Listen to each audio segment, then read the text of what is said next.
Okay, so we're looking at a alternator schematic. This is actually an old 1976 MGB car I own, and you can see the alternator schematic here. It's very simple. It's not actually much different from a car of today. Internal regulator in this alternator. Some of them are going to use a regulator inside the PCM. You can see we have a battery plus coming in.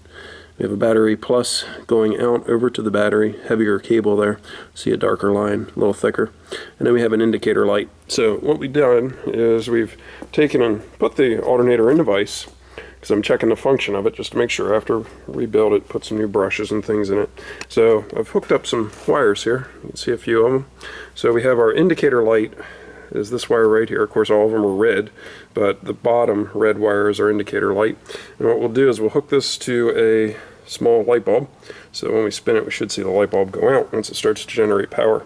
The second wire here is going to be our power going back to the battery. Again, very small gauge wire compared to what you would have in your real car. The third wire here is your wire, which normally would be a sense wire. This is fed from the alternator to the battery. That's what lets the regulator, which is up here, know that it's actually charging or not charging. And of course it can control the power to the brushes. The two brushes are underneath these two little metal tabs here. And of course then your rotor, your stator's on the outside, which we'll talk about in class. So what we're going to do is I'm going to pause this for a second. We'll come back and we'll spin this thing with a impact gun and show you how it works. Okay, so all the wiring's hooked up. Indicator light is currently glowing because the ignition switch is on. We have voltmeter hooked up here too, so we have a lot of wires going on. Don't forget you need to have a ground, which would be your chassis, hooked up, and we do right now. We have that hooked up over here to the battery. Positive lead here, this big one, is just simply there so I can clip to it. And we have our 2 wires, which were our power wires. One was a sense wire, and the other one was our power feed back to the battery. So the lamp is glowing, we turned the key on, which means, hey, alternator light's on.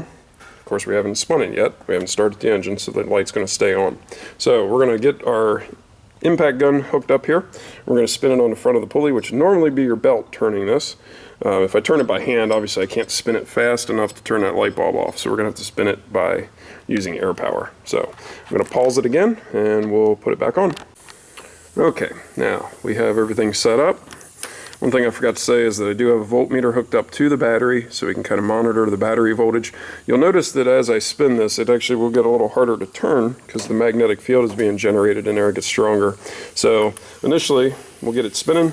You'll see the light bulb go off, and then it'll probably get hard to spin. You may see the light bulb come back on as the impact slows down. So let me get this with one hand here. There we go. And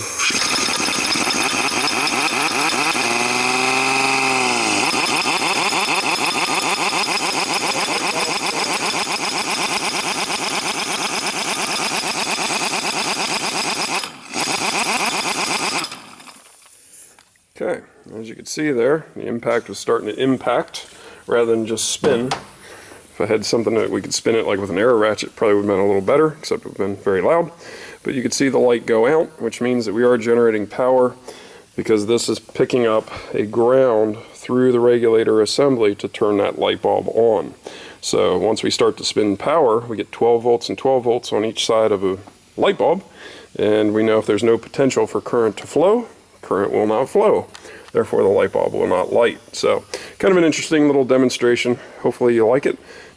Hopefully it will help you with understanding how an alternator functions.